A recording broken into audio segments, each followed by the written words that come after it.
think another big part of it is insecurity. All the things that get activated about, my relationship to my body, or people I think who look like that or don't look like that, and all the stories I've told myself about what that means about their sexual capabilities versus mine, and all of the narratives that I have around what that must mean about my desirability and our safety together because of those things.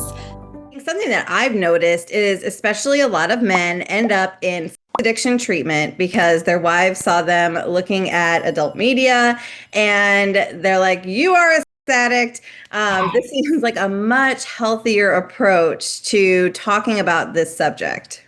Absolutely. In my practice, I see a lot of women in particular who are very distraught because they've made a discovery of content and they're experiencing all of these emotions and making these really big decisions and declarations about their partner and their relationship. And I have a lot of compassion for where that comes from, and also wanting to work with parties on both sides of the affected aisle to be able to work with some of that emotion, diffuse it a little bit so they can really look at what's going on within themselves. It can trigger a lot of interpersonal stuff, my own memories with regards to content or my own body.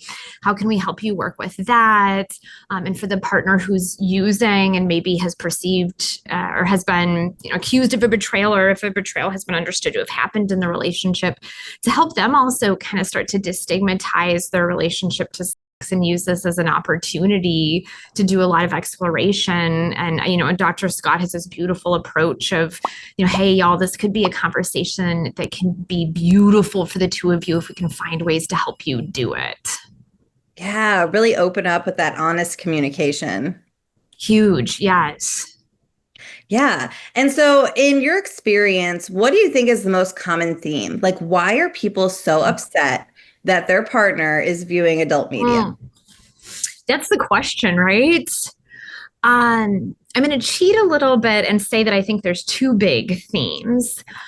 I think one is jealousy and in that feeling of threat of something else has entered my partnership, something else has entered a really intimate part of my partnership, and something that feels sacred is being threatened. And I think that kicks up, all that stress response system. And if somebody has a history with threats, even beyond what's happened in the introduction of the media, then you're dealing with all that history too. So I think that really powerful emotion of jealousy, how that interacts with our threat systems, is a big part of it.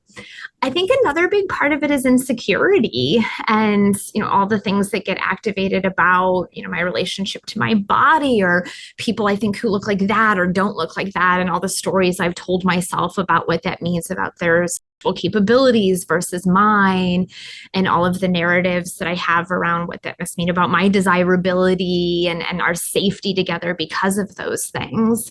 And I think those are two huge things that are part of kind of the tidal wave of stuff that can happen around media consumption. Yeah, absolutely. So if someone's watching this video and they're like, my partner probably is viewing adult media, like, what's a good way for me to bring up this topic? Like, how do we start talking about it? Oh my gosh, you've just got singers today. That's so good too. I think the first answer is a little cliche, and it's, being able to work within ourselves to find a time that we're able to bring it up.